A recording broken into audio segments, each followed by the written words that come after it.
জীবনের সর্বশেষ যে কাজটা কথাটা বলেছিলেন সেটা ছিল কি? নামাজ। ইন্তেকালের 5 দিন আগে প্রচন্ড জ্বর হলো, মাথায় যন্ত্রণা হলো, বারবার বেহুশ হয়ে পড়েন।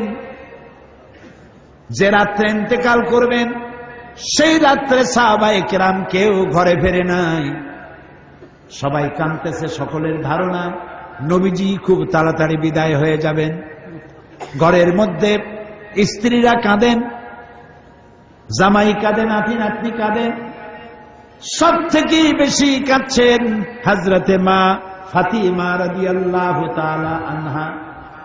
রাসূলুল্লাহর হুশ এলো, হযরত ফাতেমার কান্না দেখে কাছে ইশারা করে ডাকলেন, কানে কানে কি যেন বললেন। হযরত ফাতেমার কান্না বন্ধ হয়ে গেল। হযরত আয়েশা ফাতেমাকে ডেকে বলেন, মা তোমার আব্বা জান কি তোমারে বলল, কান্না বন্ধ হলো তোমার?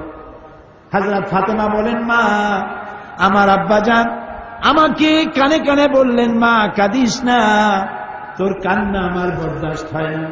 আমি তোমাকে সুসংবাদ শোনাই, আমি মরে যাওয়ার পর সবার আগে তোমার সাথে আমার দেখা হয়ে যাবে।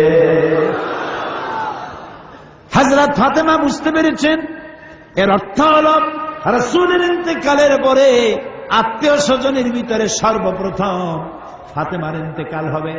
হয়েছিল তাই।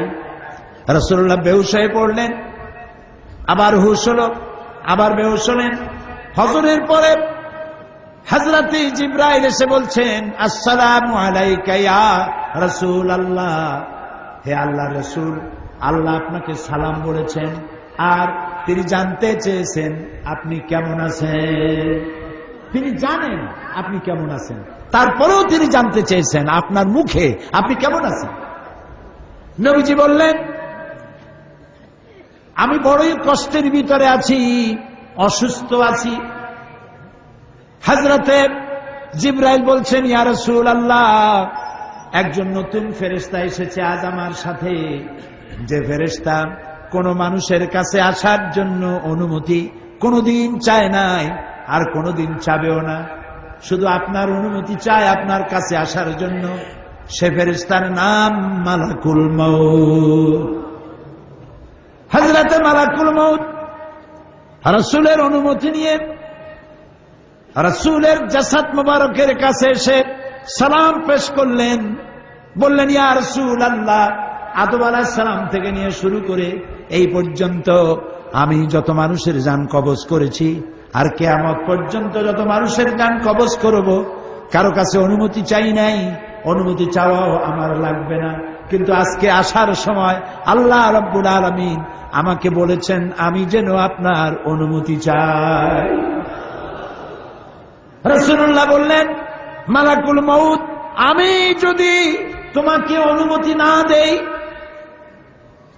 হযরতে মালাকুল মউত বলেন, ইয়া রাসূলুল্লাহ, আল্লাহ তাআলা বলেছেন অনুমতি যদি না পাও ফিরে এসো।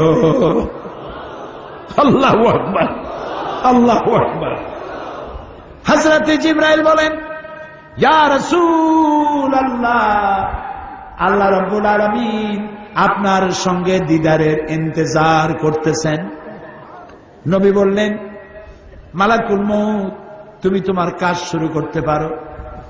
মালাকুল মউত যখন জান কবজ করতে যাবে, রাসূলুল্লাহ বললেন, আয়েশা একটু কাছে আসো। ওই যে সোনা ছিল কয়েক টুকরা, সোনাগুলোর খবর কি?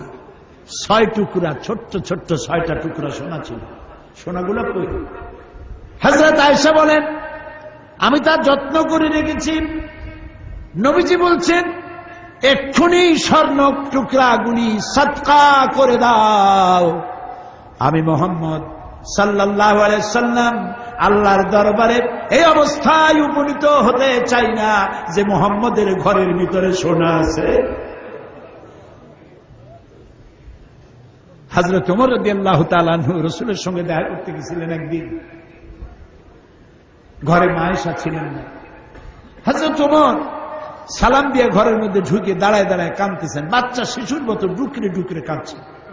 রাসূলুল্লাহ জিজ্ঞেস করছেন, ওমর কাঁদো কেন?